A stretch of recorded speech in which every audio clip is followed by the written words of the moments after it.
Get those fingers ready, folks, because it's time for the Weekend Roundup, where we go through every game that was over the past weekend with plenty, Jack, of takeaways.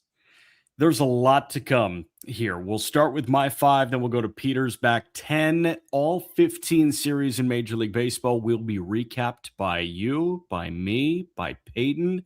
We're sitting here with all of the elements, the video and the graphic elements and all that jazz. It is the Weekend Roundup for June 19th through the 21st. It's really hard for me to believe society calls June 21st the first day of summer. It's been summer for the last 3 weeks. That's at least my firm stance on that. Argue with a wall. Who are we brought to you by? BetMGM, and the World Cup rages on. When the U.S. scores, you score too. Win a share of $500,000 in bonus bets for every U.S. goal. Place a $5 or more pre-match bet on any World's Game match in which the U.S. is playing and apply your Goal Rush token, and you'll win a share of $500,000 in bonus bets for every goal scored by the U.S. in the match. And the bonus bets are going to be split among all eligible winners after the match. Remember to use code JUSTBASEBALL on BetMGM to unlock it all. I saw, Jack, that there was an own goal in the U.S. game. Is that true? Did I see the right thing? That's awesome. That was a real big highlight. Yes, there was. So an own goal is when there will be a deflection off of a certain player into their own net. And it's still super exciting because it's a goal in a game that doesn't necessarily need a goal to finish. Really fun. And then there was one more goal. What a riveting game. So are you aware that Turkey, the country Turkey, recently went through a bit of a rebrand and they are now Turkiye? I did not. Yeah, so instead of turkey and you spell it like the bird that is on your plate at Thanksgiving, you spell it Turkiye, Turkiye. And I don't know when that became common thought in the United States, but it allegedly happened over the last 4 years. I don't know if Turkiye was back in the World Cup, but that's who the U.S. plays on Thursday night. Wow. I will be in St. Louis watching that, and that game will be somewhere else that isn't St. Louis, maybe Portland. I have no idea. So by not watching the World Cup, I'm missing these incredible games and the pronunciation of countries. You're right. I am missing a lot by not watching. Yeah, it's really just the spelling, to be honest. And I can't figure out if Cape Verde is Cape Verde or Cape Verde or Cabo Verde. I have no idea which one it is, but they're playing Belgium right now. Actually, no, they're not playing Belgium. I'm already tired of the World Cup talk. Can we recap all these series? I'm ready. If you're ready, I'm ready. We'll start with the hottest team in freaking baseball, folks. Your Miami Marlins. They are 14-4 in the month of June. The last time they won 8 straight in South Florida, they were playing at a venue called Landshark Stadium. But the Miami Marlins have their franchise record 8th consecutive home win at Lone Depot Park. Again, they're 14-4 in June. They got win number 40. They swept the San Francisco Giants. What did this weekend look like? Well, on Friday was 4-3 Marlins. It was the Owen Casey game. Casey went 3 for 3 with a solo homer his first time up, a bunt single his second time up, a double his third time up, and a sacrifice fly left on left his fourth time up to give them the lead. Rafi Devers had a nice day going 2 for 3 with a homer, but the Marlins won a bullpen game despite Landon Roop getting back in the good form. He threw a quality start. Pete Fairbanks got his 100th career save. Game 2, 6-3 Marlins. A 4-run fourth inning was the dagger, highlighted by a 2-run home run from Heriberto Hernandez. Casey Schmidt might have been 5 total feet shy of a 3-home run day. Marlins capitalized on a bad command day from Trevor McDonald. Casey Schmidt offensively for the Giants. He had 3 hits. He had 2 wall-scraping doubles, and then he also had a home run to straightaway center. Max Meyer, who is pitching like an all-star, muscled through 5 innings of 2-run baseball. He pushed his record to 8-0 and is still holding as the only pitcher in Major League Baseball with 10 or more starts and 0 losses. Game 3, 2-1 Marlins. Logan Webb threw the 10th complete game this year in Major League Baseball, but he lost. He went 8 innings at 2-run ball. Kyle Stowers, who has had Webb's number over the course of his career in a very, very limited sample, it's just 7 plate appearances. He had a solo shot. Otto Lopez had an RBI double. Ryan Gusto worked 4 1/3 innings, punched out 6. Bullpen held it down. Lake Bacher was the opener on Friday and the closer on Sunday. We love Marlins baseball and bullpen usage like that. Casey Schmidt had his 3rd straight multi-hit game. He drove in the only San Francisco run.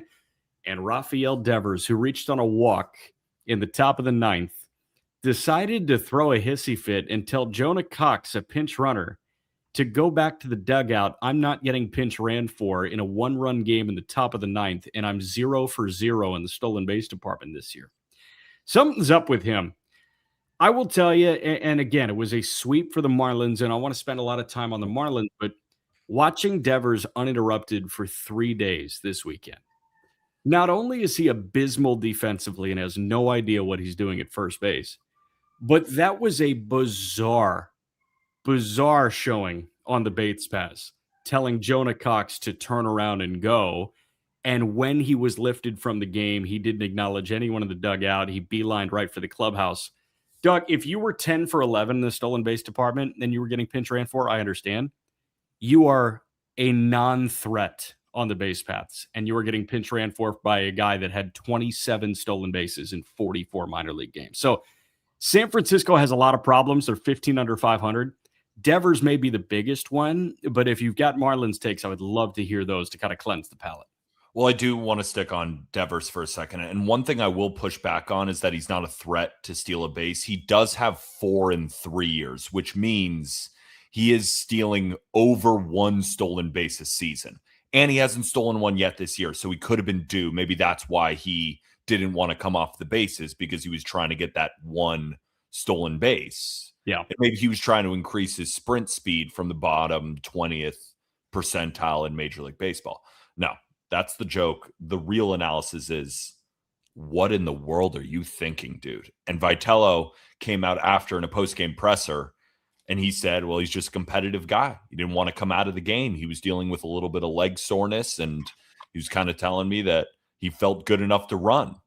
What kind of excuse is that? I don't care. I agree. I understand Vitello backing his guy to the media instead of just calling him out right then and there, and I'm sure they'll have a conversation afterwards.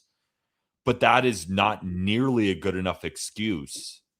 Rafael Devers, the base runner, to be upset. Now, if he's getting pinch hit for, okay, I can understand not want to get called out of the game and being upset. Being pinch ran for, what are you talking about? Because him being pinch ran for could have been the difference, right? A double in the gap. Is Devers scoring? Maybe not. Is Jonah Cox? Probably. Yes. So again, it's playing winning baseball by getting your ass off the base paths.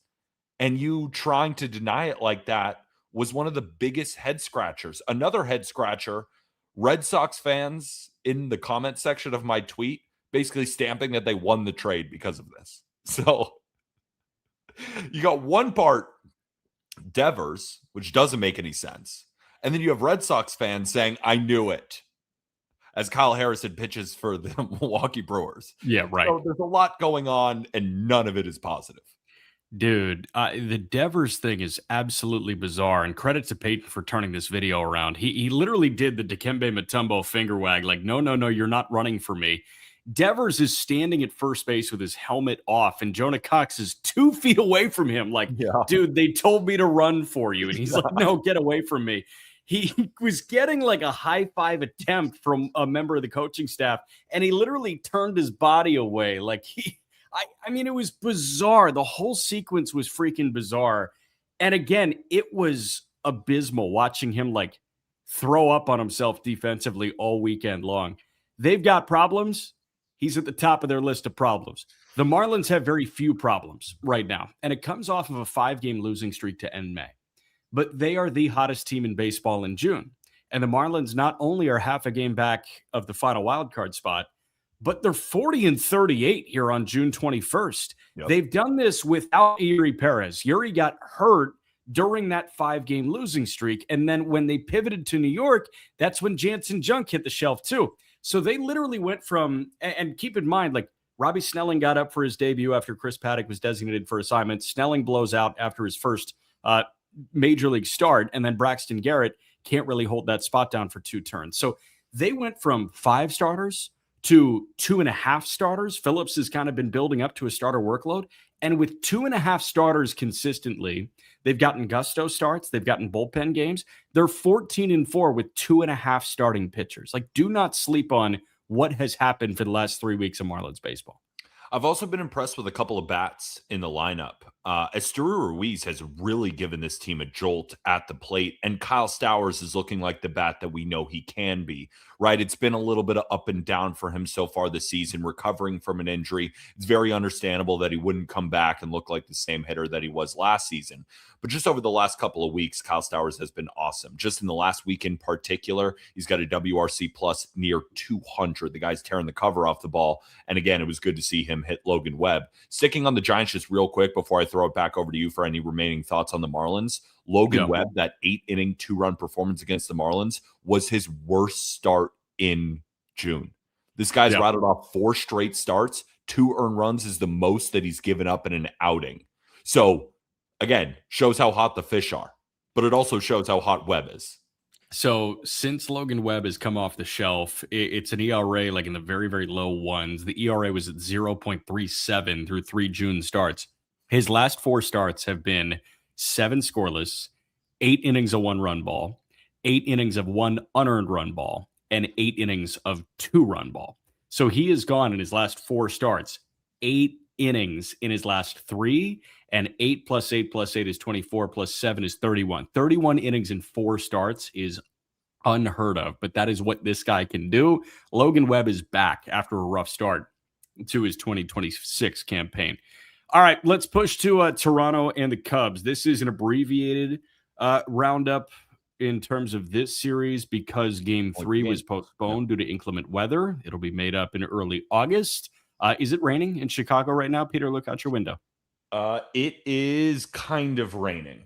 You know, that kind of rain where you see it a little bit, but nothing too crazy. Okay, gotcha. So inclement weather. Again, the Blue Jays will head back to the friendly confines in early August. But Game 1, it was a blasting by the Cubs. 16-2 over the Toronto Blue Jays. Cubs got 7 in the first, 4 in the 6th, and 5 in the 7th. Kevin Gausman, he got blasted. 7 earned runs, walked 4 in 2 innings of work. Miles Straw had to work the final 4 outs. He got a 4-out game finished. The Cubs were 10 for 24 with runners in scoring position and left 15 on base and still scored 16 runs. Wrap your head around that. 24 at-bats with runners in scoring position. They left 15 guys on, and they still plated 16 runs. And they only had 1 home run in this game. 4 extra base hits in total. They had 14 singles, drew 11 walks. Pete Crow Armstrong, Seiya Suzuki, Nico Horner, they all had 3 hit days. Carson Kelly, the star of the show, first inning grand slam. He was 2 for 4 with 2 walks, 3 runs, and 6 RBIs. Game 2, 8-6 Toronto. They get back. They even the series. Cubs were up 5-0 after 6, but Toronto played 3 in the 7th and 5 in the 8th. Matt Shaw, PCA, homered early for the Cubs, but Dalton Varsho had a 3-run home run in the 7th, and Kazuma Okamoto had a 3-run shot in the 8th. Louis Varland also got a 6-out save to run his ERA back down to 0.86. It was a big-time homer from Kazuma Okamoto. Okamoto is really starting to show why the Blue Jays paid him $60 million. And again, this abbreviated 2-game set was split between the Cubs and the Blue Jays. I really want to focus first on Pete Crow Armstrong. I don't think people, maybe Cubs fans certainly see it, but everybody else, do we know how good PCA has been in the month of June so far? Podcast P on the screen right now is flashing his last 7 games. He's got 5 homers, 16 hits, 8 RBIs, 3 stolen bases. He's hitting .552, .588 OBP with a 12.07 slug. In the month of June, Jack, in 17 games, he has a 2.4 F-WAR. In those 17 games, that 2.4 F-WAR mark, that's the same F-WAR Kyle Schwarber and Jordan Walker have this season. Juan Soto's at 2.5 with the 3rd best WRC plus in all of baseball. This is peak. And the Cubs, that 16-run performance, This is peak Cubs. This is why whenever the Cubs have a series like this and PCA is playing like this, I get all giddy and excited, and I want to come on here and be a prisoner of the moment and stamp that the Cubs are back. Because when they're rolling like this, I don't care if I'm on the mound throwing with my left arm. They will just hit and hit and hit and just overwhelm teams to the point where it doesn't matter who they put on the mound. And that's what's so exciting about the Cubs, but that's also what's so damning about the Cubs. Yes. Is because when it's bad, all you're doing is yearning for the good, because the good for the Cubs is better than anybody else's good. But unfortunately, the bad is as bad as anybody's bad. And that's why they're such a confusing team to watch day in and day out. But right now, what we do know is that Pete Crow Armstrong is not only playing at an MVP level, this is beyond MVP level. 2.4 F4 in 17 games is out of this world. Riding the roller coaster of PCA is something that Cubs fans have loved to do and will continue to love to do. And I understand that he can give you some gray hairs at points, but at the end of the day, if this guy can rack up 2.5 WAR in 17 ball games, you can stomach 17 games in August where he's a negative 0.2 F4 player. You just can't. But why he has this high floor is that the defense is just going to hold him up. And Correct. I know people will freak out online when he makes an error a month and Twitter goes ablaze. All those alt accounts that are PCA haters will start posting their memes, and then you might put it in your head. Can I recommend ignoring the living crap out of all of those accounts? Like, your life is better when you start ignoring them. It's tough when they get millions of views and I just log on Twitter. That's the first thing there. And you got every baseball fan under the sun commenting on it. So it might hurt your perception of Pete Crow Armstrong, but watching him day in and day out, when he's playing like this, there's few guys that can match him. And literally right now, nobody's matching him. Yeah, I also like the last thing that I have on this series is I want to revisit your point about this offense being so exciting, and that kind of gives Cubs fans the taste of what could be to come. And it can also be damning at points, because you mentioned like you could throw with your left arm and they could be winning ball games at points.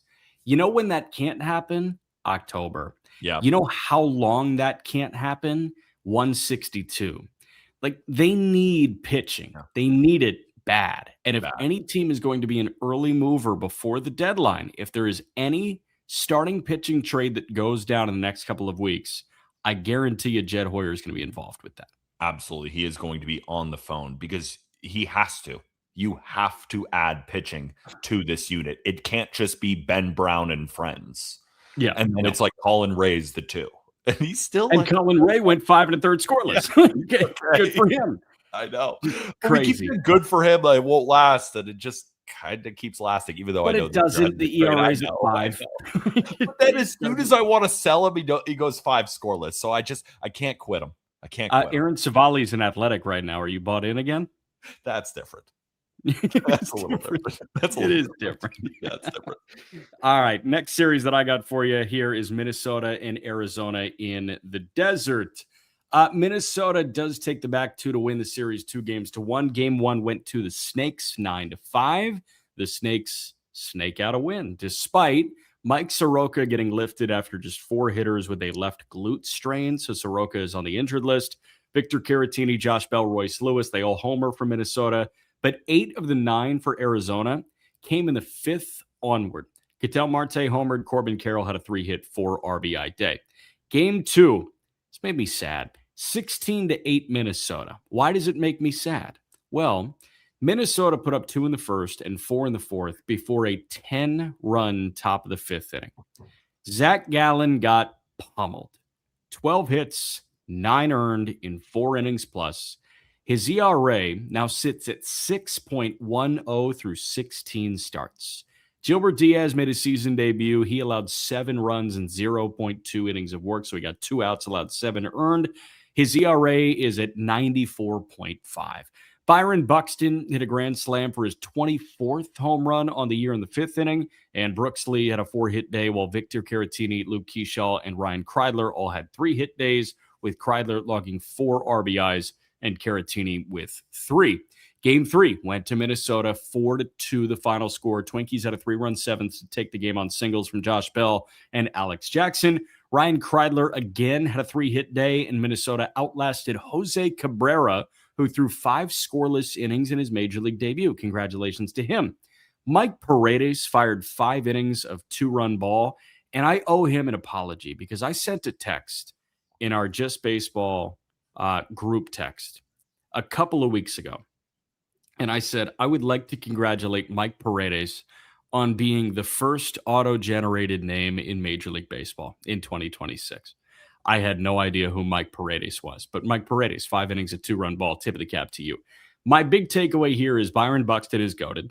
My second takeaway here is Zach Gallen is really hard to watch right now, and it stems from the fastball not getting by a single soul.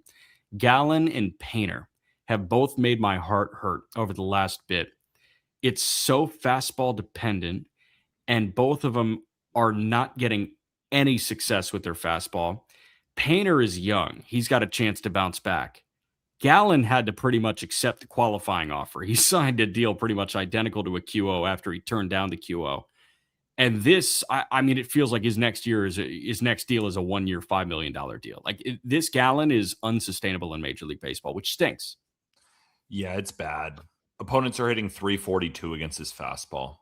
And remember that big old knuckle curve, the slider? Opponents are hitting over 300 against it. And I'm really trying to figure out what is the big issue here, because he averaged 93.5 miles an hour with his fastball last year. He's averaging 93.5 this year. Not that big of a difference, but it's the quality of the offerings. So we can point to Stuff Plus, which is a model on Fangraphs that grades the physical characteristics of the pitch, spin rate, velocity, all that stuff. In terms of Stuff Plus, Zach Gallen ranks 4th to last. That's the big issue. And it's not really a problem of location because he's throwing a lot of strikes. He's got a pretty good walk rate. It's just, it's in the zone, which means hitters are hitting it. And I think that's the most damning part about it, is it's not like he's walking the world and being forced back into the zone and then guys are punishing it. He's throwing strikes. The quality of his offerings have just dipped significantly to levels that I just don't think can be fixed. And this has been a downward trend ever since the 2023 World Series, where he put a bunch of innings on his arm. It has just been a downward spiral. And now it feels like we're at rock bottom with an ERA at 6 for Zach Gallen, with the 4th worst stuff in the league, Jack. In the league? What the hell happened? So that leaderboard, you mentioned 4th lowest Stuff Plus grade among qualified starters in Major League Baseball so far this year. The other 3 below him, Bryce Elder. Now Elder has that slider and he's been better this year. But Elder also, remember, he has a bunch of different pitches and his location is even a little bit better. And he also gave up 8 earned today. Yes. So again, it's not, that's also it's got to be pinpoint, right? And he's been on this incredible run. But if you just don't have great stuff, it's hard to pitch in Major League Baseball. These bats are too good. Right. So Elder, Michael McGreevy, and while Michael McGreevy has the 2nd lowest Stuff Plus grade in Major League Baseball, he has the 3rd best Location Plus grade in Major League Baseball. So what he doesn't have in Stuff, he counters in Elite Command. And then Tomoyuki Shigano, like, again, Peter might be able to get a hit off Tomoyuki Shigano. You've graduated to bite. I agree. But he somehow danced around the Pirates. Was it 6 innings, a 1-run ball this weekend? You have that game, but like he somehow has a horseshoe up as you know what. He outdueled Paul Skeens this weekend at Coors. Come on. And Paul Skeens pitched well. He just pitched better. What are we doing? It's just I don't know. insane. But yeah, the Gallon thing is just really unfortunate. Buxton, goated. You got anything else from this weekend or no? Respect the Twins. Just Mhm. respect them. The 4.3 percenters. We're still alive. We're fighting for a wild card spot. And while nobody cares except us Minnesoters, Yeah. that's not how to say it, but No, they're I'm not Minnesotans. from Minnesota, but I want to be a part of the people. We're believing. We're standing over here believing. We see you, Josh Bell, hitting. We see you. We see all the contributions we're getting from Cody Clemens. We see you. We're seeing some decent starting pitching performances. We're seeing the bullpen do somewhat of a job. We're battling over here in Minnesota. Battling. Do you know what a Juicy Lucy is? Yeah, it's when you got a burger and you got the cheese that kind of melted in between the burger. One of the Good. greatest inventions in the history of man. I think you qualify as a Minnesotan at this point because you know what a Juicy Lucy is. That works. And I'm a 4.3 percenter. If that's not a Minnesota in, I don't know what is. There you go. All right. Next series that we got to talk about here is a crazy one in Sacktown. It was Angels A's, and this was peak weird ball this weekend. Game one, one of the games of the year, 12-11 Athletics in 10 innings, and A's Brewers in Vegas was the game of the year. Let's not get that twisted. But this one was close. Again, 12-11 A's in 10. Halos put up 7 in the top of the fourth inning. They were up 11-4 after 5.5 innings, but the A's got a run of the sixth, 2 in the seventh, 2 in the eighth, 2 in the ninth, and a run of the 10th on a walk-off walk issued to Nick Kurtz. The big swing, a 2-run shot from Jonah Heim with 2 outs in the bottom of the ninth to tie it off of Sam Bachman in a 99-mile-an-hour sinker. Tyler Soderstrom reached base 5 times in a 3-for-3 day with 2 walks, but it was bombs away at the Sut. I decided I'm going to start calling Sutter Health Park the Sut, and if they don't do it yet, that's a serious problem on their end. For Anaheim, home runs from Denzer Guzman, Jose Siri, Zach Neto, Logan O'Hoppe, Nolan Shawnewell. For the A's, shots from Lawrence Butler, Jacob Wilson, Max Muncy, and that game-tying home run from Heim. Game 2 at the Sut, 7-0 Angels. Walbert Urania is good. I'm an idiot. Peter is awesome. He knows a ton of baseball. He's also handsome. 5 Agreed. scoreless with 6 punch-outs and no walks. The ERA for Walbert Urania lowered to 2.41 through 67 and a third innings of work for Urania so far this year. Guzman homered again. Joe Adell, Donovan Walton had 3 hit days. Zach Neto, Nolan Shawnewell each drove in a pair. Game 3, 9-7 Angels. They take the series. More nukes. Nick Kurtz hit his 19th, but Donovan Walton, Denzer Guzman again, and Zach Neto homered, with Guzman's being a 3-run shot to tie it in the 8th, and Neto a go-ahead 2-run shot in the 9th. Couple of big takeaways from this weekend. Number 1, it is now the Sut. And number 2, I just said something very nice to you. You did. And I agreed with everything you said. Everything Especially you said about Walbert Urania, and everything you said after. I thought you were perfectly spot on. Actually, one of the most true things you've ever said on the show. No, but Walbert Urania, he's my king. And the reason why I initially got drawn to him was I was like, who is this 22-year-old I've barely ever heard of who's throwing 99-mile-an-hour sinkers?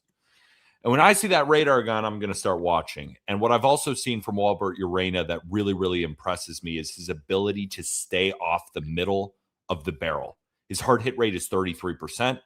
Incredible. His ground ball rate is 53%. So when he does give up the occasional piece of hard contact, more often than not, it's going to be on the ground, but it's still really hard to make contact off him. Now he has room to grow. He's a walk rate at 12%. It's hard to maintain a low 2s ERA, which he has now. I expect that to come up a little bit. But again, his ability to limit the hard contact should keep his ERA in the low to mid 3s as we end this season. And that's what his underlying metrics would stay as well. So this is a really, really good young arm that the Angels have found. And their pitching coach, Mike Maddox, has clearly figured something out. Walbert Urania has figured something out. Really exciting arm with the Angels. But it's also hard to have real big takeaways on the series when they're just beating the crap out of each other at the Sut. So I want to talk about... That's going to stick, right? That's absolutely immediately stick. I was like, that should stick. I think your whole talking about me being handsome and calling it the Sut, one of the best segments you've ever had. The report that came out from Bob Nightingale basically saying that the Angels don't want to trade Reed Detmers. They don't want to trade Jose Soriano, and they don't want to trade Joe Adell. And Bob Nightingale also said that if they were to trade Reed Detmers, that they should get a larger package than the Tigers would for Tarik Skubal. Now you hear that, and you make that face that you just made for all of those watching on YouTube. Sounds crazy, right? Well, going into Sunday's start, now I know he got blasted by the A's, but I'm not going to give up on him just because he had one bad start at the Sut against that A's offense. Yeah. Going into that start, Jack, ranked 4th in expected ERA. He was one of 7 pitchers with 100 strikeouts. He's one of 8 pitchers with an opponent batting average under 200. And he was 4th in FWAR going into that start, just behind the Miz, Sanchez, and Schlittler. He's 26 years old. He's got 2.5 more years of control, and he's going to get paid about $1 million more bucks this season. That's an arm that would get a lot on the market. Now, I know he's had an inconsistent career, and I could understand if you said 15 starts isn't enough for me to give up that much. I get that. All I'm saying is, based on what he has done this season, I don't think it was a crazy point that Bob made. I think it's crazier that the Angels won't even entertain trading those 3.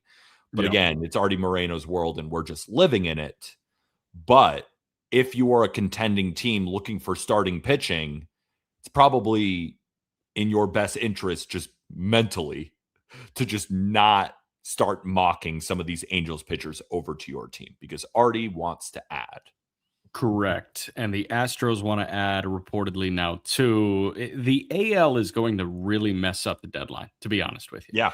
The American League, everybody can backspin their way into or spin zone, not backspin. Backspin is what you do to a baseball. Spin zone is what you do when you want to have a seat at a table that you don't have a reservation for. So everybody can spin zone their way into, well, if we rattle off 8 wins in 10 games in the month of August, we're going to be right back in the wild card picture. Like the Boston Red Sox can do that right now. And I wouldn't blink. Yeah. And, Craig Breslow, he's had some issues this year, but if Breslow came out and said, we're 2 weeks away from being a serious contender for the final wild card spot in the American League, I would say, you know what? That's like the 8th craziest thing you've done or said this year.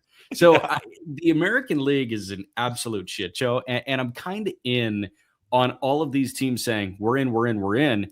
And once you get to July 30th, ahead of an August 2nd or August 3rd deadline this year, I mean, we are going to get to the point where teams are going to have to sell. I don't think Artie's going to do it, because usually when Artie says they're buying. Even when Artie says there might not be buying, they're still buying. But Houston, I believe you're buying until you're 10 out at the end of July. Boston, I believe you are holding pat until you're 10 out at the end of July. And a lot can change in that final week. So I guess we'll see. The Detmers thing, it just immediately caught me by surprise, because I'm trying to think of the comps there. And for me, he falls somewhere in between what Edward Cabrera was last year and what Joe Ryan could have been for Minnesota. Ryan on the plus scale, Cabrera on the down scale. And it's you're somewhere in between. He's very Boz-ish to me, if that makes sense. Yeah. And Baltimore gave up 5 assets, 5 players and a pick for Boz. That was a legit package. So the Skubal comp is interesting, but I guess I just need to recalibrate a little bit on that. I think it's because you get 3 months of Skubal and you got to pay $15 million versus how cheap Detmers is. So again, just looking at them talent-wise, just comparing that, of course, Tarik Skubal is way better.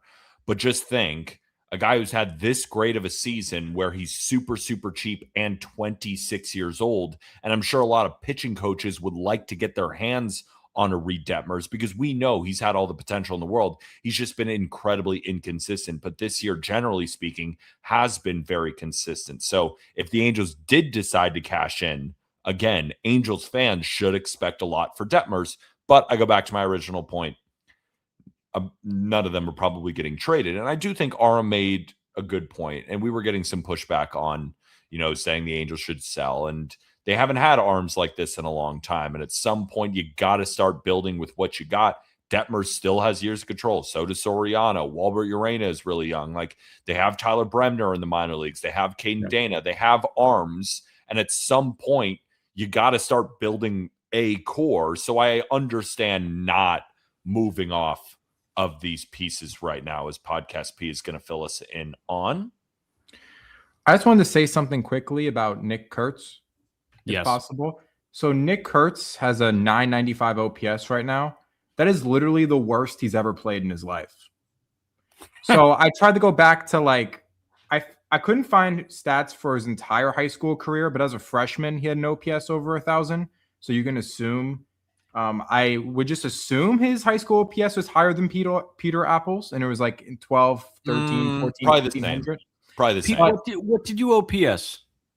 It was high. It was pretty high. It's 4 digits. It's 4 digits. It's so many numbers. It's hard to memorize them all. Yeah, I remember seeing expected weighted on base average for you, and yeah, Peter was kind of a BABIP merchant. Yeah, BABIP merchant. I'm driving the ball the other way, doing jobs for the squad while working in the bullpen. I actually think. I mean, we've seen Jack Savant Page. We've seen Jack Savant Page. That was bad. But as a freshman at Wake Forest, 1,100 OPS. Sophomore, 1,300. Junior, 1,300. In the minor leagues, it's a career 1,150 OPS. Last year in the big leagues, it was 1,000. So this is the first time his OPS has ever been below 1,000 in his life. Because I assume in Little League, Kurtz was OPSing over 1,000. I would guess so too. That's an incredible point. So he's the worst. He's playing awful for his standards right now. I love that. Do you think he's pissed? He's just like, oh. You think he goes home and he's just like, this is the worst I've ever played? Can I tell you, I think life is pretty freaking sweet for Nick Kurtz right now. Yeah, we just got to get him in a big league ballpark. I don't want him like wasting away down there at the sun. What do you mean the sun is sick? I want 40,000 people a night watching this guy instead of the 12,000 that can go watch. Yeah, so that's going to be really tough because the capacity of the new ballpark in Las Vegas will not be 40,000. It's going to be the smallest ballpark in baseball by capacity. It's going to be like low 30s, I think. Get this guy some fans. That's all we're asking. The worst he's ever done. They're packing the Sut right now. They're packing the Sut. Don't sleep on the Sut, man. Keep him in the Sut too, because he's crushing at the Sut. My last one, we'll pick up the pace, I promise, here on the weekend roundup, is Baltimore and the Dodgers in L.A. Game 1 went to the Dodgers. It was their only win on the weekend. Baltimore took 2 of 3 to win the series. Game 1, 6-5 Dodgers. L.A. played at 3 in the bottom of the 9th to walk it off. Mookie Betts homered to kickstart the comeback, but Dalton Rushing singled to right to plate the tying run, and Samuel Basallo just whiffed the throw coming to the plate to allow the winning run to score on what was scored as a throwing error on Tyler O'Neill. Tough luck on the throwing error. Mookie had a 3-hit day with the homer and a double. Tommy Edman had a 3-hit day with a double. On the Baltimore side, Gunnar Henderson, Pete Alonso, they both homered off Hiroki Sasaki in the 6th to chase him from the game with back-to-back homers. Game 2 went to the Orioles, 3-2. Dodgers had a chance to win it in the bottom of the 9th after plating 2, including a home run from Shohei Ohtani. But Kyle Tucker got absolutely mutilated by Yennier Cano on 4 pitches to strand runners at the corners and ended the game. The story was Trevor Rogers, who went 7 innings, a 1-hit shutout ball with 6 Ks. He outdueled Yoshinobu Yamamoto, who gave the Dodgers a quality start. Game 3, just in a butt kicking from the Orioles, 12-1 over the Dodgers. The Dodgers were out-hit 15-5. Baltimore home runs from Taylor Ward, Colton Cowser, Pete Alonso, and Blaze Alexander. 5 multi-hit days in the Baltimore lineup, including 3 hit days from Cowser and Alexander, who had 4 RBIs and 2 RBIs, respectively. Brandon Young, 5 innings, a 1-run ball. Emmett Sheehan got absolutely rocked. I will tell you, my big takeaway from this weekend, not only Trevor Rogers kicking tail on Saturday in LA, but the way Tucker looked in that final at bat was totally indicative of what Kyle Tucker has been so far in year 1 of a 4-year, $240 million contract. I understand that he's got 40 driven in, but Tucker has been a shell of his offensive self. It's not looking like money well spent. You can hardly ever say that about the Dodgers, but you could say that about Conforto last year, and you could say that about Tucker this year.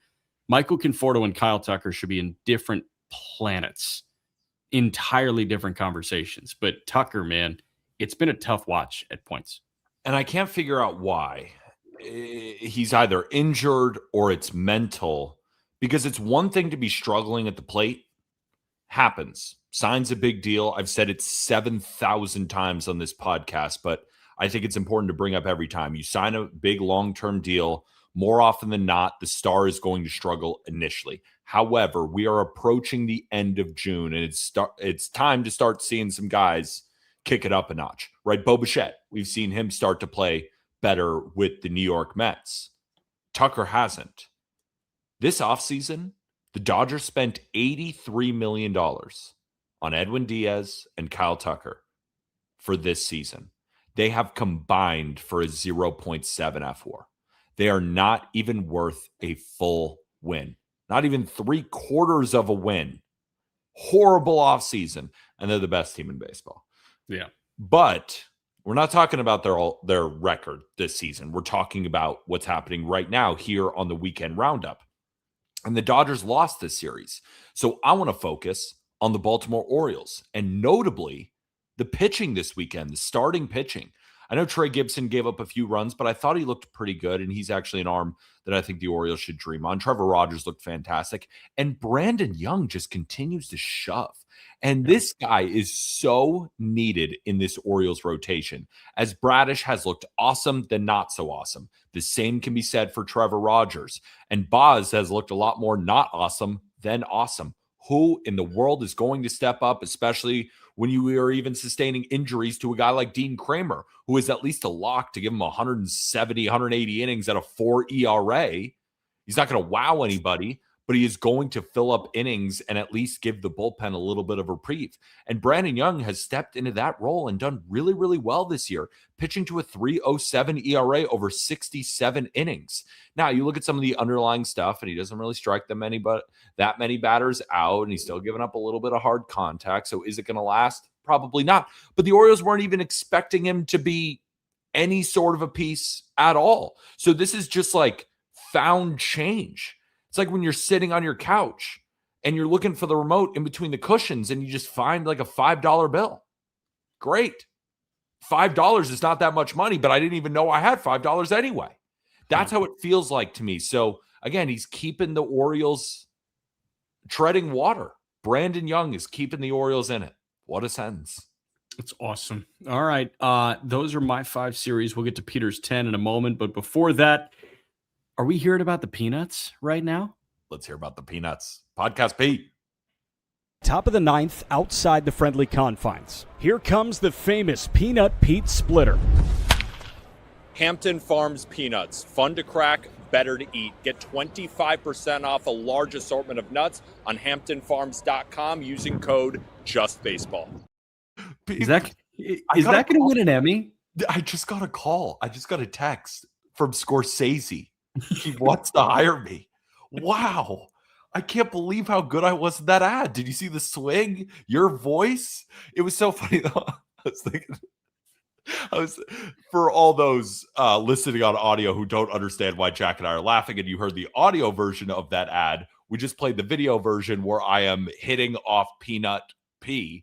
And I'm thinking, if you told us 5.5 years ago when we started Just Baseball that MLB radio voice Jack was going to be calling me hitting off a peanut mascot outside of Wrigley Field where I live in Chicago. Crazy how life works. But also, real talk, Hampton Farms peanuts are awesome. They're the peanuts that you get at the stadium. They are the best. And 25% off using code JustBaseball. It's great. All right, let's go to my series. We could skip this one. It'll go really, really fast. Reds, Yankees, not a lot happened. Well, it did for Reds fans. Game 1, Yankees win 5-0. Cam Schlittler just continues his reign as the American League Cy Young favorite, tossing 6 shutty, 4 hits allowed, no walks, 13 punch-outs. His ERA is down to 1.71. He's just unbelievably amazing. Jazz and Rice homered. Volpe had an RBI single. Rhett Lauder allowed 4 earned over 5+ innings. His ERA is now 4.82. Move to game 2. Reds win 10-2. Boat race. Goldschmidt opened the scoring with a homer, and from there, it was all Reds. Spencer Steer hit a 3-run homer. Sal Stewart had 2 RBI doubles, tallying 6 ribbies on the day. Dane Myers had an RBI double as well, and Will Warren did not have fun. He allowed 6 runs, only 2 of them earned, though, over 5 2/3, as a Ben Rice error led to a rally. Andrew Abbott certainly had fun. He tossed 5 innings, a 1-run ball, lowering his ERA to 3.83. Moved to game 3. Reds win 4-1. Ben Rice's homer in the third was the lone run scored by the Yankees as Chase Burns allowed just that run through 5 innings, and then the Reds bullpen shut the door. Stevenson ripped a 3-run homer in the fourth to give Cincy the lead, and Noelvi Marte hit a ground rule double to bring home the Reds' 4th run. Elmer Rodriguez allowed 3 runs over 4 innings for the Yankees to raise his ERA to 4.76, and then was sent back down to AAA after the game. It was the first time the Yankees lost back-to-back games since June 2nd and June 3rd. I only have one thing on Schlittler right now, and credit to the Reds for swinging it quite a bit. No doubt about that. But the thing that I have on Schlittler is Eric Cressy of Cressy Sports Performance in South Florida, put out a note during the American League Wildcard Series during Schlittler's generational performance, and Cressy said last October, Cam Schlittler's average velocity his freshman year at Northeastern was 88.8. His junior year, it was 90.4 miles an hour. In wildcard game 3, it was 98.9 miles an hour, and Cam Schlittler's four-seam fastball is sitting at 97.7 miles an hour right now. This guy, when they took him out of Northeastern University, was throwing 90.4 miles an hour, and he's sitting 98 right now. He's unbelievable. And we want to talk about rocket ships that are scraping the surface of who they can be as pitchers. We had that conversation about Skeens. I feel like we're still kind of having that conversation about Bubba Chandler in Pittsburgh. Throw Schlittler on that list, man. McLean is on that list as well. The kid Brody Hopkins in Tampa is on that list right now in AAA. I mean, Schlittler has room to grow, and what he has already done since he was a junior at Northeastern University is unbelievable. And I think we can put Chase Burns on that list as well. And here are my thoughts on that. First of all, Chase Burns is 23 years old. 23 years old. And 94% of what he throws are fastballs and sliders. I cannot wait to see what he does next offseason if he's really to help develop this changeup or even add a 4th pitch. Because think about his results so far, pitching to a 2.00 ERA over 85 innings with over 100 strikeouts, basically using 2 pitches at 23 years old when half your games are at one of the easiest ballparks in baseball to hit at. When we just look at his home road splits, in home games, he's got a 1.99 ERA. Road games, 2.01. Doesn't matter the ballpark. That's how good the fastball and slider is. What does Chase Burns look like when he keeps adding offerings as he keeps maturing as a pitcher, again, at just 23 years old? So couldn't agree with you more about Cam Schlittler, but I have to say I think Chase Burns needs to be firmly on that list because not only has he been one of the best pitchers in baseball this season, I also think he has room to grow. And it's cool how that list changes, honestly, over the course of like years, because a couple of years ago, the guy that was number 1 on that list, Spencer Strider. Strider was number 1 because it's like, you only have 2 pitches. And then 2 years ago, it was Jared Jones. It's like, you only have 2 pitches. Now, I mean, we're talking about these guys like Schlittler is fastball dominant. Like, imagine if one of the breaking pitches or the changeup gets better for Schlittler. Yeah. And with Burns, it's like, imagine if the changeup gets better. It's so much fun to have that conversation. So really cool weekend in New York. Yes, for the Reds, but also for Burns and Schlittler. Yeah, and maybe Burns takes a note out of Cam Schlittler's notebook. Maybe it's not a curveball or, a splitter or a pitch like that. Maybe he starts throwing 3 different variations of fastballs like Cam Schlittler does with his sinker and his cutter that has made him so dominant this season. So if Burns just wants to throw gas, learn a split or learn a sinker, a cutter, and you could throw those with your slider and maybe a taste-breaking changeup, and he could take his already great season into even new heights. Let's go over to Brewers versus Braves next series up. Game 1, Braves win 3-2. Bryce Harper gave the Brewers an early lead, and through 5 innings, the Miz shut down Atlanta's offense. But then in the 6th, Atlanta loaded the bases, and Mauricio Dubon turned on a 101-mile-an-hour fastball to score 2, giving the Braves the lead. And then Mike Yastrzemski homered in the 7th, the dagger. The Brewers would put up 1 more in the 9th, but it wasn't enough. Jack, did you know that was the first time Jacob Misiorowski has allowed 2 runs in a start since April 25th? Did you also know the 2 runs he allowed in Atlanta were more than what he had allowed the previous 8 starts combined. He was 54 and a third innings, 1 earned run. Opponents are hitting like 140 against him, but hey, guess who outdueled him? Martin Perez. God, I love baseball. He tossed 6 innings, a 1-run ball to lower his ERA to 2.78. What a pickup for Atlanta. Game 2, Braves win 4-3. Classic pitchers duel between Chris Sale and Kyle Harrison. Harrison pitched into the 7th while allowing just 2 runs, and Sale allowed 2 runs over 5 2/3, but none of them were earned. Both struck out 7. Albies opened the scoring, in the 5th with a homer, but Milwaukee would take the lead in the 6th, highlighted by an Andrew Vaughn RBI single, and then Chourio would tack on another in the 7th. But in the bottom half, Riley brought in the Braves' 2nd run, and then in the 9th, Ozzie Albies walked it off with a 2-run homer to give Atlanta the win. Move to game 3. Brewers win 9-4. The Brewers got their anger out for 2 straight losses in the 2nd inning, putting up an 8 spot on Bryce Elder. Frelick, Hamilton, Chourio, and Terang at RBI hits, and William Contreras added the exclamation point homer, a 3-run shot. Roddy Tellez would homer in the 9th for Atlanta, but it was too little, too late. Robert Gasser was really solid. 6 innings, 4 hits, 2 earned, 7 punchies. His ERA is at 4.50 for Milwaukee. And Bryce Elder settled in after that horrific 8-run 2nd inning, but ended still with 6 innings, 12 hits, 8 earned, 6 strikeouts. His ERA is at 3.71. The first 2 pitchers duel that were billed to us certainly live up to the billing. The Mizorowski Martin Perez, and it's weird to say that Martin Perez was the other side of a pitcher's duel, but he was branded as such. I mean, the ERA was a couple ticks under 3, and he was better than Mizorowski that night. And it was against Milwaukee. It's against Milwaukee. Like, he's just been so great for them. And it's so funny. There's so many different ways to skin a cat in Major League Baseball. You throw 105 miles an hour, you could throw 89. And the guy throwing 89 comes out the winner. I love baseball so much. It's the weirdest sport ever. The other one that jumped out to me was the Harrison Sale start. Like, that was so much fun to watch Kyle Harrison and Chris Sale go back and forth and back and forth. Harrison is, I think at this point, solidified himself as one of the brighter young left-handed pitchers in baseball. And the new guard taking on the old guard in that one, and it actually being a pitcher's duel, I thought was really darn cool. Yeah, it kind of felt like you're watching a young Sale there in a way. I know it's not, a complete apples-to-apples comparison, but it's that low slot lefty just hammering fastballs in the zone and being able to locate multiple breaking balls and off-speed pitches. I mean, it's so clear now that you got to go up against Milwaukee and face the Miz and Kyle Harrison as one of the best 1-2s in baseball.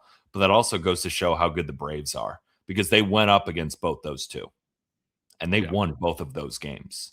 Yeah. So again, Atlanta just continues to prove why they're maybe the 2nd best team in baseball behind the Dodgers. And I think the Braves already beat the Dodgers this season. Like, the Braves are just as good as anybody, and they proved it again this weekend.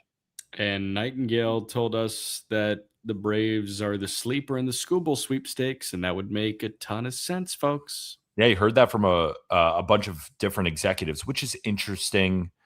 I just still don't think it's in the Braves' DNA, but they might see a lane here and say, all right, if we're going to do it, let's do it for the greatest rental since, I don't know, CC. Yeah, I mean, probably. 2 straight Cy Youngs. I'm not being hyperbolic by saying this is one of the greatest rentals in the history of the deadline. So if the Braves were to do it, now would be the time, and they got money to spend. Yeah. Let's go over to Nationals versus Rays. Game 1, Rays win 5-2. Abrams and Garcia got the Nats on the board with homers in the first 3 innings, but from there it was all Tampa. Aranda rocked a 3-run homer in the bottom of the 3rd, and Taylor Walls ripped an RBI single in the 4th, and Johnny DeLuca homered in the 8th to secure the win for Tampa. Griffin Jack settled down after those homers, tossed 5 innings of 2-run ball, and the Rays bullpen did the rest. Game 2, Nats win 4-3. Caminero got the Rays on the board first with a sac fly, but Abrams would answer in the 2nd with a homer, and Nasim Nunez would drive in the leading run on an RBI double. Now, Chandler Simpson would tie it up with an RBI single for Tampa, but Chaparro would give the Nats the lead again on a ground out before Dylan Cruz homered to give the Nats the important 4th run and the win. Game 3, Rays win 4-3. Wood and Yandy Diaz traded RBIs in the third, and then the Nats took control on an RBI double from Dylan Cruz and a home run from CJ Abrams, his third in as many games. Then in the 6th, Ryan Vilade homered, and then in the 7th, Johnny DeLuca hit a 2-run shot, which ended up being the difference. Nick Martinez tossed a quality start for Tampa. His ERA is at 2.73. The Nick Martinez 1.8 to 2.7 ERA dip is unfortunate, but that's what happens when you punch out fewer than 6 hitters per 9 innings. The big boys came to play this weekend in Tampa, and that was the big thing for me. And it was strength on strength. Washington is one of the better road teams in Major League Baseball. Tampa Bay was literally the best home team in Major League Baseball. And this was a series that it seemed like kind of lived up to that, where it was unstoppable force, immovable object, but it's baseball, so something's going to give. And the big boppers on both sides made their presence felt in this one. The other one is it's about time Dylan Cruz became a not focal point, but a legitimate piece in that Nationals offense. Yeah. If we went the entire year without Cruz being a calling card in that offense at any point, we're sitting here saying, is he really part of the plans moving forward? Because Young is a good defensive center fielder, and you already got Wood, and you already got Lyle. Is Cruz better off somewhere else? You start to have Cruz get a bit Torkelson coded, I think, but that's not the case right now. It's just a different Dylan Cruz in a good way. That's my take on that. I agree. I wanted to bring him up as well as just a guy whose at bats continue to get better and better and just looks a lot more comfortable. And we can't forget, this was in a draft with Paul Skeens and Wyatt Langford and Max Clark and Walker Jenkins. We thought he might go number 1. I mean, at LSU, this guy was as good of a college player as we've seen. He's gotten off to a bit of a rough start, but he's starting to find his footing a little bit. And, it's funny with the Rays, the numbers don't look pretty, but they just find ways to win, especially when they're playing at the Trop. There's something about the Trop where these teams come in there and they fall victim to the Rays winning ways, where it's bullpen, it's defense, it's timely hitting. Now, again, you look at the Rays record and you look at, a negative run differential, and you're thinking to yourself, will it last? I don't know. But at the same time, I don't know if they should have won all these games this weekend. And yet they found a way to win the series. So again, it's almost like instead of saying, oh yeah, the Rays will regress, I got to see it with my eyes to almost believe it, because this team just has, I don't know, a different voodoo. And yes, and teams built like this will always have a lower run differential than the big boppers. I'm not saying a negative run differential, but the teams built on pitching and defense and just enough offense from 3 guys every single night, they're always going to be scraping by, but they are built to win 2-run games. They're built to win 1-run games, and that's Tampa's deal this year. And they almost lure you into those, and then they just drain you out. It almost feels like an early Pistons squad, where it's they're only averaging 89 points a game. Yeah, but they're only allowing 80. All right, let's go over to the White Sox against the Tigers. This one was a tough one for White Sox fans. I saw them online. This one hurt. Good for Tigers fans, though. Game 1, Tigers win 4-3. Randall Grichuk hit a solo shot in the first for Chicago, but then Matt Vierling answered in the bottom half with a 2-run shot, and we were underway. Sox would tie it back up in the 5th, and then Junior Perez hit his first big league homer to give Chicago the lead in the 6th. But that lead didn't last long, as in the bottom of the 6th, Kerry Carpenter ripped a 2-run double to give the Tigers the lead, and then Detroit's bullpen shut the door. Skubal, shaky. 5 2/3, 7 hits, 3 earned, 8 strikeouts. His ERA is up to 3.02. Game 2, Tigers win 4-1. Sam Antonacci led the game off with a homer, but that was the only time the White Sox scored. Dingler, Outman, and Rogers all had RBI singles, and Dingler added a home run in the 7th. That homer from Antonacci was the only hit and run Troy Melton allowed over 6 innings, and his ERA is now 2.56. Game 3, Tigers win 5-4 in 10 innings. Zach McKinstry broke the 0-0 tie in the bottom of the 5th, but Luis Angel Acuna would give the White Sox the lead in the 6th with a 2-run homer, and then Tristan Peters ripped a ground rule double that brought home the 3rd run. In the 8th, though, Dylan Dingler would not be denied, homered. Then in the 9th, he brought home the tying run on an RBI single, and we head to extras. In the 10th, Torque tied it back up with an RBI single. Then Matt Vierling walked it off with an RBI single of his own to secure the sweep. Sneaky great pitchers duel in this one. Kyle Montero was great. 7 innings, three earned. His ERA is at 3.68. And Davis Martin was cruising. 6 innings, 1 run, only 5 hits allowed, but was taken out after 77 pitches. Why in the world did Will Venable do that? And I think it came back to bite them because those bullpen arms had to go an extra inning, and then ultimately they lose it in extras. Davis Martin has been very, very good this year. He will be an all-star. He should be for the Chicago White Sox. My big one is, why was Tarik Skubal phased by Mike Vassell and his Harry Potter wand? Did you see that? I forgot about that. That was on Friday. What a dumb thing that happened. Why? I kind of blame Skubal. Yeah, like you're the best pitcher on the planet. Like, don't get phased by a dude with a Harry Potter wand, not only on the IL, but also like he hasn't hit arbitration yet. Yeah, like he's just in the dugout. Like, even if he is talking shit, why are you letting Mike Vassell get in your head? That was a very uncharacteristic, like, what would you even call what he did? It was like a, my fire alarm is going off in my apartment. Hopefully that's not too bad. Can you hear that? A little bit.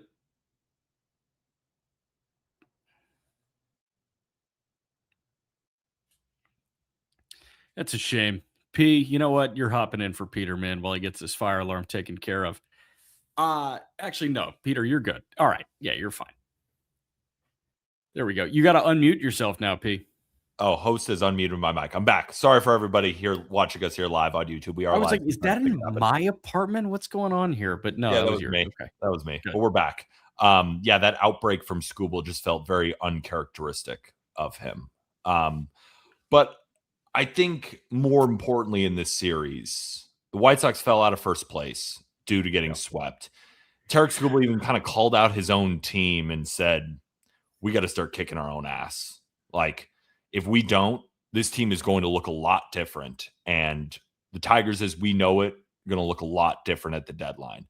And this was huge, winning over a division rival. And at the same time, kind of starting to take the wind out of the sails of the Chicago White Sox. Probably been the story of the first half of the season so far. But this one just felt crushing. Like, this felt a little bit extra. And they're really missing Munetaka Murakami. Yes. Offense hasn't quite been the same. Timely hitting hasn't been quite there. And what stinks is the pitching has been good, but the offense is starting to dwindle. It just felt, watching the games, it felt tough. And that's saying it nicely for the White Sox. Yeah, I hear you. The other thing that I want to highlight from this weekend in Detroit is this comment from Froggy Fresh. Appreciate you. When are we putting Dylan Dingler in the best catcher in baseball conversation where he rightfully deserves? Great tweet put out from Addison Torres, our guy Addison on X. Addison mentioned Dylan Dingler's 2026 pace before he homered on Sunday. He was pacing for 36 homers, 30 doubles, an 875 OPS, a 140 WRC plus effectively, a fielding run value of plus 17, and a 7.2 WAR season. Dylan Dingler might be a top 3 catcher in the game. He's a top 5 player in the game right now, period, by looking at FWAR. And when you're looking at his numbers, it's almost, I don't know what to be more impressed by. Is it the elite defense behind the plate at the most premium position? Or is it the fact that he's on pace for a 30-30 season? Not stolen bases, but 36 homers and 30 doubles with an 875 OPS. And how about how clutch he was this weekend? Because again, not all homers are created equal. I know they all get tallied up at the end of the season, but it's one thing to hit a homer when your team is down 10-1 or you're up 10-1. It's another thing when your team is down 1, you need wins. And he's not only hitting homers, but he's shortening up and getting that RBI single when his team needs it. He has been so good this year on all sides of the ball in clutch situations.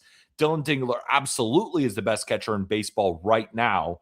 But if we're ranking for the future, we got to, Cal Raleigh hit 60 last year. We don't know. But in terms of right now, Dylan Dingler is absolutely the best catcher in baseball. Can I tell you, though, so I just pulled up just baseball's top 10 catchers going into 2026. Number 1 was Raleigh. Number 2 was William Contreras. Number 3 was Alejandro Kirk. Is there a world that the new look top 3, Raleigh's going to be inside there, don't get it twisted. But is there a world where 3 of the new look top 4 are Dingler, Baldwin, and Langoliers with Cal Raleigh? I don't think that's crazy. I don't think that's crazy at all. Really Contreras is still there, but 3 of the top 5, that's for sure. That's Catching for sure. positions at least at the top is pretty loaded right now. Let's go over to the and we have our real quick. We have our new Patrick Bailey. It's Joe Mack, right? Like Mack is the new Pat Bailey, so Mack is probably going to be the 8th best catcher in baseball next year. So that's I wouldn't put that past him. He is just so good defensively. Let's go over to Cardinals versus Royals. Game 1. Royals win 14-6. Boat race by the second inning. The Royals plated 7 early on homer from Bobby Witt Jr., RBI doubles from Carter Jensen, Isaac Collins, Lane Thomas, and Starling Marte. And then Bobby Witt Jr. added another RBI single. And the runs just kept coming. Cags homered. Nick Lofton ripped a 2-run double. Salvi homered. And Lane Thomas had an RBI single. Matthew Liberatore, not fun. Out by the second inning after allowing 7 runs, 5 of them being earned. Game 2, Royals win 6-5. St. Louis took a 2-0 lead before Cags answered in the 4th with an RBI single, and then Michael Massey did the same to tie it up. Then Isaac Collins roped a 2-run double, and all of a sudden, it was 4-2 Royals. Cags would homer in the 5th. He is red hot. Then a sac fly brought home a much-needed insurance run. A late rally on the backs of Mason Wynn and Blaze Jordan narrowed the lead, but they just fell short. Michael McGreevy, not good. 5 earned in 5 innings. His ERA is now up to 3.35. And Seth Lugo was great. Didn't strike anybody out, but he tossed 6 innings, a 2-run ball, lowering his ERA to 3.69. Game 3, Cardinals win 12-10. What a game. Wild first 2 innings. Cardinals put up 9. Royals put up 6. Weatherholt homered twice. Burleson, RBI triple. Mason Wynn, homer, and an RBI single. Lars Nootbaar had an RBI double. Lofton and Cags homered for Kansas City. Cags, insane. And Michael Massey had an RBI single. Homers just kept flying. Ivan Herrera went yard for St. Louis. Carter Jensen did the same for KC. Royals would fight until the end as Cags homered again, but it was too little too late. Stephen Kolek, 9 earned. You only recorded 5 outs. His ERA going into that start was in the high 2s. Now it's 4.15. Dustin May also got slammed, exiting after 2 innings and 6 runs allowed, but his team got the W. I hope your biggest takeaway is about how good Jack Caglione has looked. Yes. Jack Caglione in 17 games in the month of June, hitting .365 with 8 extra base hits, including 5 homers and a .1095 OPS. Jack Caglione might be the truth in terms of power bats, and Caglione is exactly what Bobby Witt needed. There needed to be a Robin to Bobby Witt's Batman. And how long did we think it was going to be Vinny Pasquantino? Michael Garcia can be that to a certain extent, but there needs to be a little bit of lineup protection there. And Caglione, what he's doing right now is protecting Bobby Witt when Bobby Witt does come back. Now, Witt, it's obviously a delicate situation with him and was it MCL sprain that he had? Yeah. Something like that. But when Bobby Witt does come back, that Bobby Witt-Cags combination, it's diabolical, man. And this is how Kansas City gets hot and stays alive in that division throughout the season. The problem with Kansas City this year and why they remain in the cellar of the American League Central is Bobby Witt Jr. has been great this year. Michael Garcia hasn't. Cags has been really good lately. But in the middle of the lineup, Salvador Perez has been arguably baseball's worst player. And I say arguably just to be nice to the guy who I've loved for a really long time, but he has the lowest F4 in all of baseball. He's been worth -1. He's just been terrible this season. And Vinny Pasquantino has been hurt and bad, and the addition of Isaac Collins hasn't exactly gone well. But this was a nice series win against a really good Cardinals team.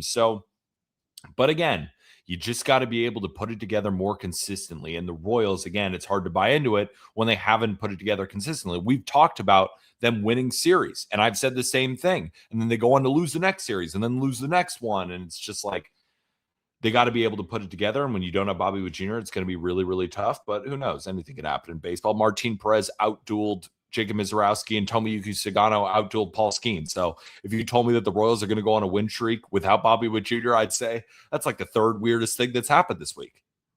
Can I tell you, I hadn't looked at Kags' Savant page in quite a while, but it's a very funny Savant page to look It at. is. So Yeah, it is. I will just let you know, like, if you have some free time and you want to go look at Baseball Savant pages, go look at Jack Caglione's Baseball Savant page. So I got 5 series left, but Podcast P, would you mind giving us our last peanut whoosh? Imagine you take your seat at the ballpark, the smell of fresh cut grass and ice cold beer in your hand, peanuts, and the promise of 3 hours of uninterrupted baseball. But what if I told you you could bring the ballpark home to you? With Hampton Farms peanuts, you can. America's #1 in-shell brand can be found at the local produce aisle or 25% off at hamptonfarmspeanuts.com using code JustBaseball. Bring the ballpark home to you with Hampton Farms peanuts. What an ad read. All right, let's go to Guardians versus Astros.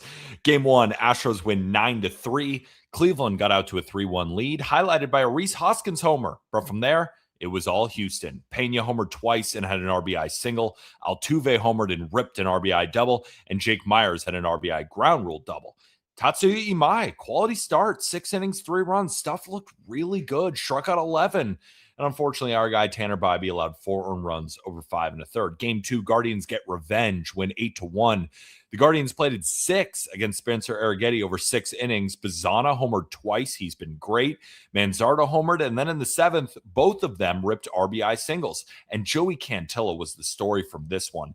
8 innings of 1-run ball with 9 strikeouts, only 4 hits allowed, and he needed this one, lowering his ERA to 4.05. Game 3, pitchers duel. Astros win 2-1. Yordan hit his 25th homer of the season in the first, and then an Isak Paredes RBI single in the 4th was enough for Kaiwei Tang and the Astros bullpen. Tang finished with 6 innings, only 1 run allowed, lowering his ERA to 4.03.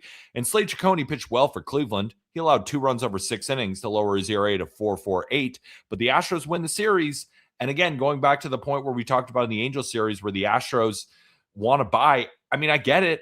The offense is really good. They're getting enough starting pitching. If they add a few pieces in this horrid American League, who's to say that they can't go on one last run in their GM's last year on his contract? And we'll see.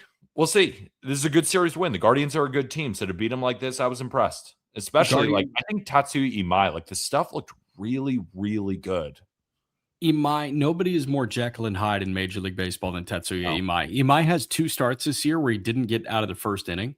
And Imai, I'm just looking at the game log here. It's kind of hilarious, to be honest with you. Like, Imai on April 10th in Seattle, before he went on the IL for a month, got 1 out. He walked 4 and allowed 3 runs. His last time out before this one, where he had a quality start, he recorded 2 outs and allowed 4 hits and 5 earned. He walked 1, and Imai ended up throwing 38 pitches to get 2 outs.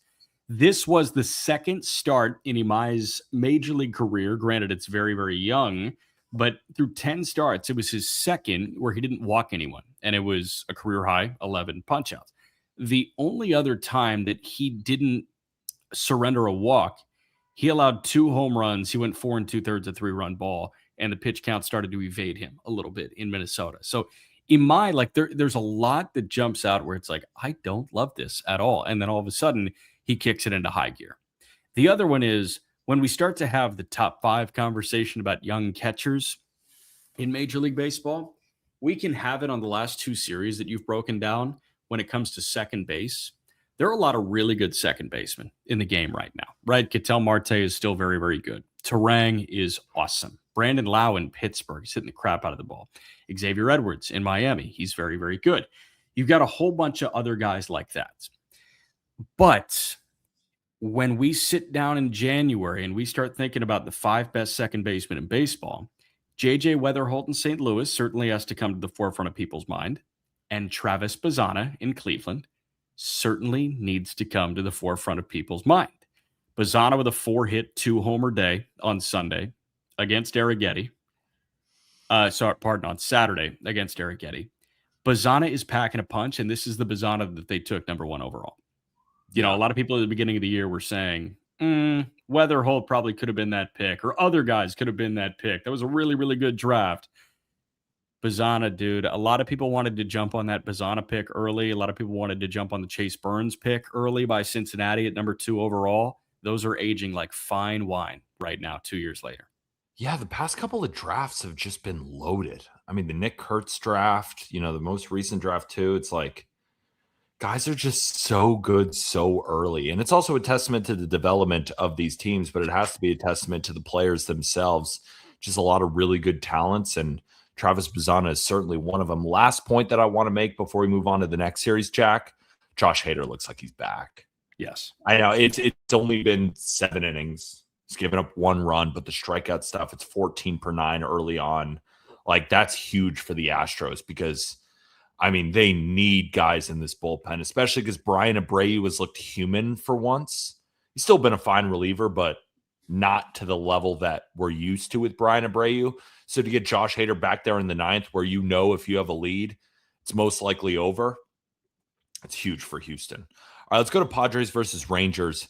Game 1, Rangers win 9-7. Jacob deGrom allowed 6 earned in 6 innings, 5 of which came in the first inning, highlighted by a Ty France grand slam, but the Rangers still found a way to win. They crushed Randy Vasquez for 7 runs, 6 of them being earned, bounced him out of the game in the 4th inning. Nimmo, Ozuna, Berger, and Langford had RBI doubles, and Elias Diaz had an RBI single.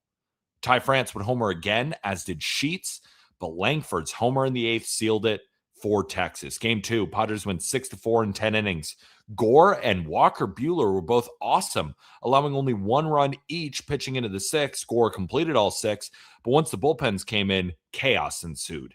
Jake Berger's 2-run homer in the 7th gave Texas the lead, but in the 8th, the Padres would tie it back up, highlighted by an RBI single from Jackson Merrill, and then in the 10th, Machado ripped a 3-run homer, tallying 5 ribbies on the day, and that ended up being the dagger. Move to Game 3, the rubber match. Rangers win 4-3. Langford got the scoring started with a big 3-run homer in the 3rd, but in the next half inning, the Padres answer with 3 of their own on RBI hits from Sheets, Bogarts, and Sung-Mun Song. But in the bottom half of that inning, Josh Young singled home the Rangers' 4th run, and that was the end of the scoring. Eovaldi threw a quality start with 9 Ks, and Giolito, not great. 4 runs over 4 innings after Wandy Peralta opened for him. So this is kind of what I envision the Texas Rangers when I continue to praise them, even though they really don't deserve it. And it's just because I see the vision so clearly in front of my face, and it's just about doing it consistently. It's good pitching. And then if they hit, even in the games that deGrom can give up 6 earned, those are the games that they can still win, right?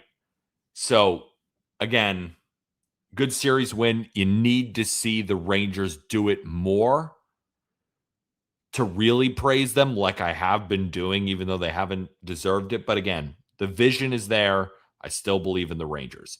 I do not believe in the Padres. No, they've got serious problems. I will say one of those problems is not Walker Buehler. Walker Buehler is 4 starts in June, man. Buehler in 4 starts in June. The Padres are 3-1. In 21 innings, he's allowed 4 earned runs. He's punched out 22 and walked 5. This is the closest to Buehler that Buehler has looked in a little bit. And it's been really fun to watch Walker recapture that. So hell of an outing from Buehler in Arlington. I think kind of heck of a season from Walker Buehler over the course of this year, given that it was a very, very late minor league free agent signing by the Padres. AJ Preller kind of cooked with that one. The problem is he didn't cook whatsoever with this offense. This offense is putrid. Yeah. Putrid. And again, one of their wins from the series is emblematic of their wins this season, where it's a tight game and they do get the big hit and they win. But it's not a fun team to watch at all. No. I mean, watching some of these guys take ABs, it's just so boring. They're such a boring offense. But shout out Walker Buehler. He's looked great. And did you see Addison's tweet? No. Did you see Addison's tweet? It was so funny. He was like, this whole season feels like a humiliation ritual for the Red Sox. Everyone who's left has just been awesome. And the guys that they have been terrible. And it does suck. But, what can you do? What can you do? Yeah. Oh, well.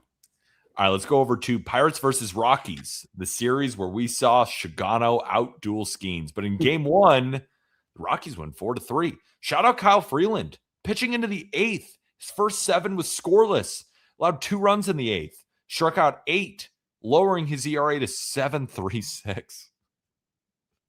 Hey, still counts. Castro opened the scoring for Colorado with an RBI double, and then TJ Rumfield homered in the 4th.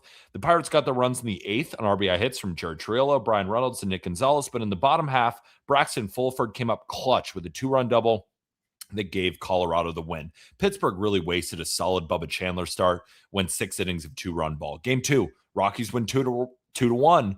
All 3 runs in this game came in the first 3 innings. Spencer Horwitz led the game off with a homer for Pittsburgh, and then that was it for him, as Tomoyuki Shigano outdueled Paul Skeens somehow. 6 innings, 1-run ball with 5 Ks. Jake McCarthy homered. TJ Rumfield had an RBI single, and that was all Colorado needed. But Skeens, he still pitched well. 6 innings, 2 runs, 8 Ks. His ERA is at 2.86. Move to game 3. Pirates win 8-6. Sterling Thompson opened the scoring with an RBI ground up, but from there it was just all Pirates. Nick Gonzalez and Brian Reynolds homered. Jake Mangum and Jared Triolo had RBI doubles, and a late Rockies comeback made this game look a lot closer than it really was. But there was a scary moment in this game. Jared Jones got a comebacker off the elbow and had to leave the game, thankfully. X-rays were negative, so hopefully everything's okay. Michael Lorenzen allowed 4 runs in 5 1/3. His ERA is now 7.11. The Rockies, Jack, they won their 30th game on August 11th last year. They won their 30th game on June 20th. Rocktober, baby. We're growing. Yeah, it's still not very awesome. Let's get that out of the way. So they've got more work to do. But if it is anything like what the White Sox have done in their 2-year turnaround, we're starting to cook with some serious gas here, folks. But I got to say, on August 11th last year, do you know what the Rockies' run differential was? What was it? Just take a guess. I actually want to hear what you think it might be. Negative on August 11th. How many games in were they? They were 30-87, so 117. Okay. They were minus 170. Minus 330. Oh, that's so bad. Yikes. Way better this year, though. That's in the past. We ain't worried about the past, Rockies fans. We're worried about right now when we're building and we're growing. It's really fun watching a grown man run as fast as he can for 360 feet. So shout out Jake McCarthy for doing that with the inside the Parker. It's very, very fun to watch an inside the Parker kind of go. And it's more fun to watch a guy who has a bit of a flow. Like McCarthy has legit flow, but it's not awesome. It's not Peter Apple awesome. And he popped the helmet off around second base. And it was just you know what? I'm going to let this thing eat right now. And it was kind of a no doubt inside the Parker, which is fun. No, I mean, Pirates fans are getting incredibly frustrated with what is happening. They stink right now. This is tough to watch in Pittsburgh. They started off so well. I totally understand the frustration. Baseball's a really long season. It's really long. So frustration can hit a boiling point and then it can simmer again. And you put that water, once it cools down to room temp in the fridge, and it can get cold, and then you put it in the freezer and then it can turn to ice again. So it's boiling points can dissipate quickly. They can also dissipate slowly over the course of a season. It's not going to feel like this for the next 3 months, but I understand that this feels really tough for Pirates fans right now. O'Neal Cruz has been injured. The offense hasn't been great. It's a lot of punch outs. And then, the pitching, you're hoping, all right, can Bubba Chandler start to put a couple of good ones in a row? Can Jared Jones hopefully just continue to settle in? It's a good thing that the X-rays were negative. Paul Skeens is still Paul Skeens. Can Mitch Keller be good? And then Braxton Ashcraft is awesome. And that's your dream, right? That all those guys can really start working in tandem. O'Neal Cruz bullpen help. That bullpen is really bad. They need help. But again, I still think that the Pirates should be competitive for the rest of the season. And I'm hoping Ben Cherington adds to this roster at the deadline, but we're still ways away from that. Let's start talking about the Red Sox against the Marlins. Red Sox against the Mariners.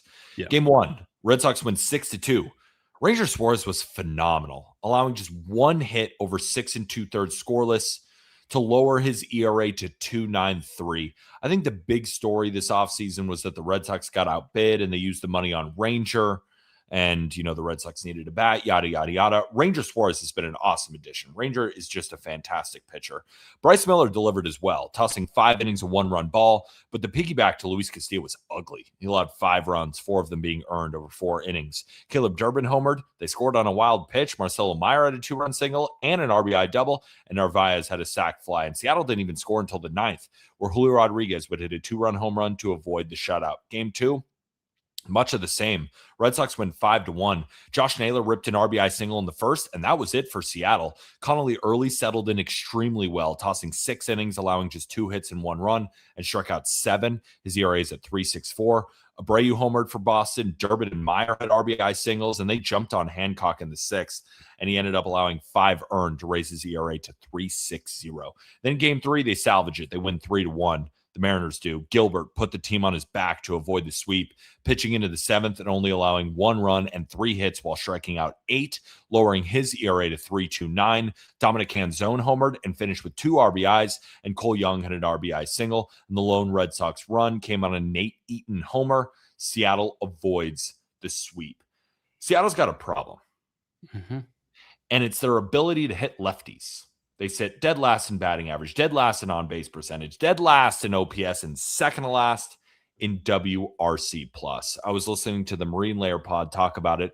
Rob Refsnyder with his negative 43 WRC+ at home. It's not going to cut it.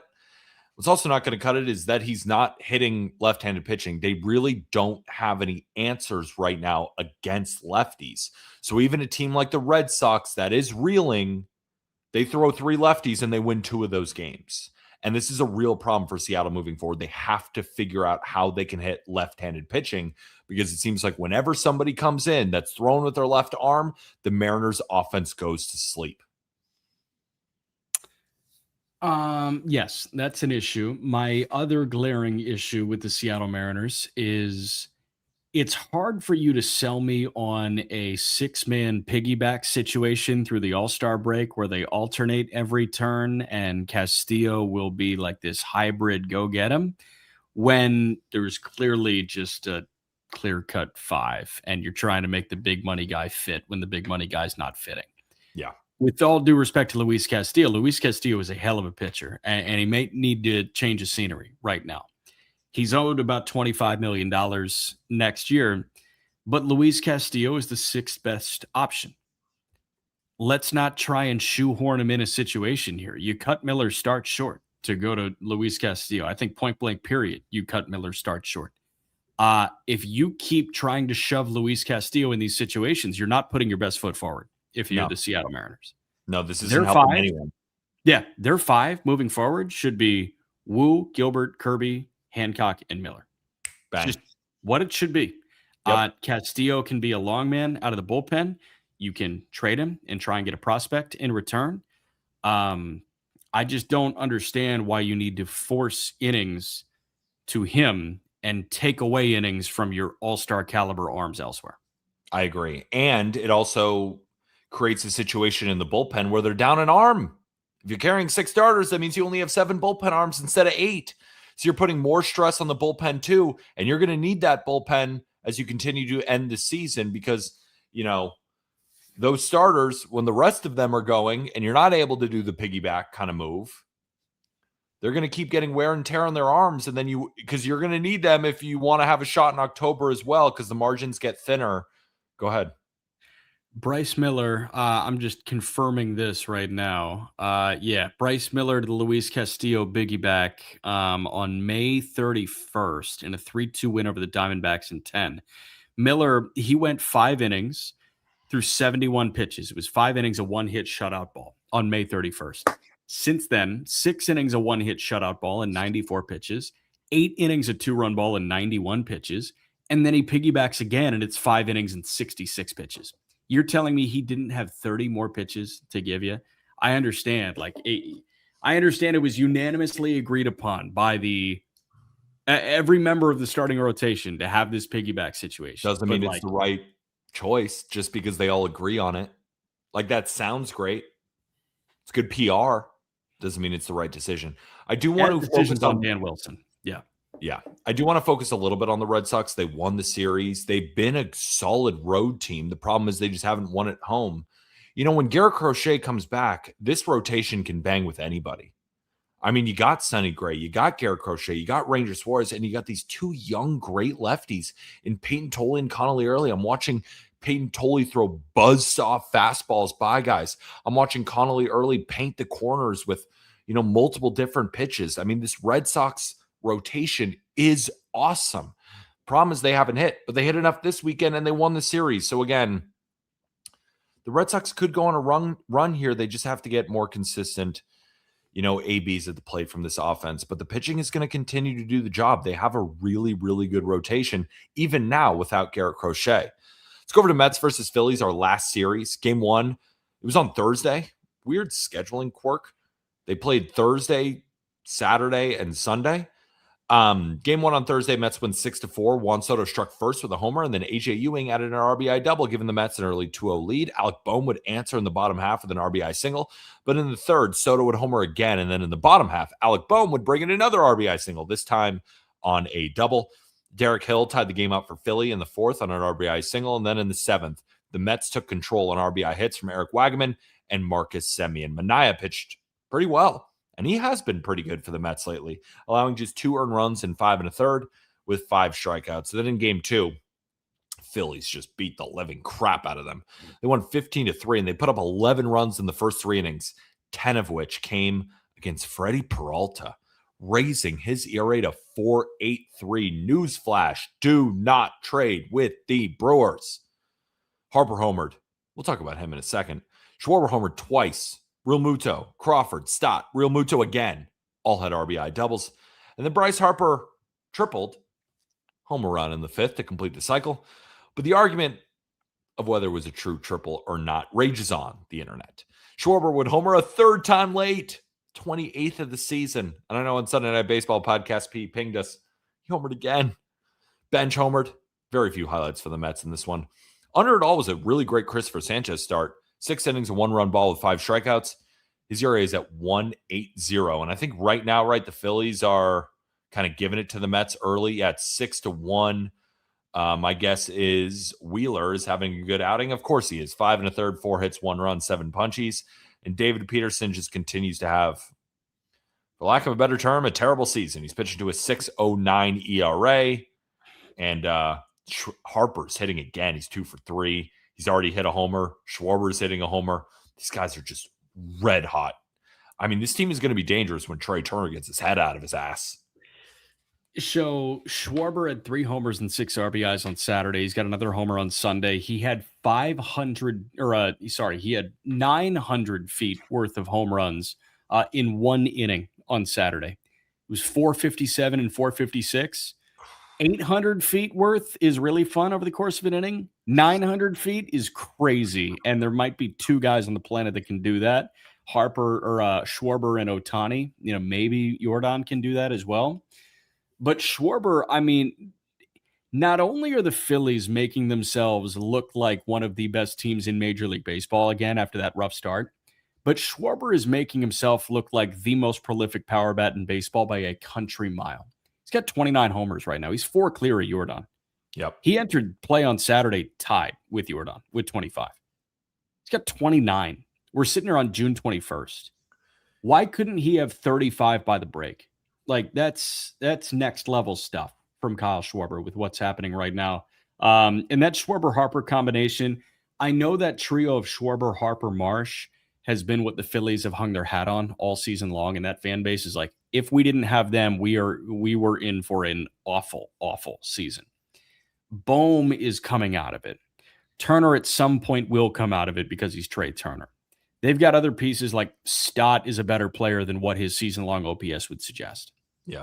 And when you can run out that front 3 of Sanchez, Wheeler, and I think a really good Jesus Luzardo, like the ERA looks worse than what it actually is. But again, he's a 3, right? He's a 3. And he's gonna turn into a 4 when they trade for somebody in a month. I agree. Yeah.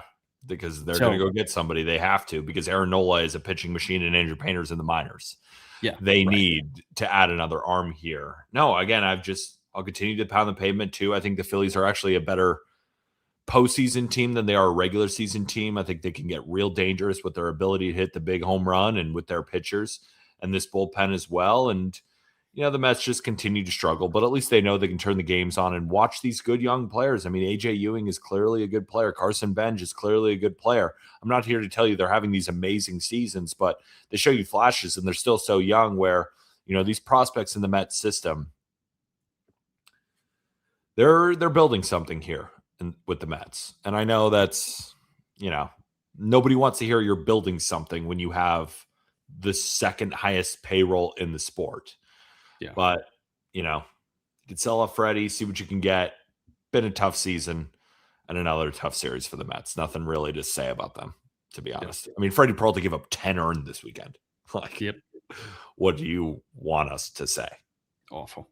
Yeah. So that'll do it for this episode of the Just Baseball Show. Hopefully everybody enjoyed the weekend roundup. And if you did, the best way to support the Just Baseball Show, make sure you smash the like button, hit that subscribe button if you're watching us live here on YouTube. And if you're listening to us on audio after the fact, a 5-star review would be very, very appreciated. Special shout out to Podcast P for brilliant producing once again. Make sure to join our Discord, the best baseball group chat in the world. You can find that link in the episode description. And if you want to go get yourself some Just Baseball merch, you can also find the link down there to get yourself a hat, a polo, any of our awesome merch. For Jack McMullen, I'm Peter Apple. We'll see you Tuesday, 11:30 a.m. Eastern, live here on YouTube. And with that, thank you, everybody.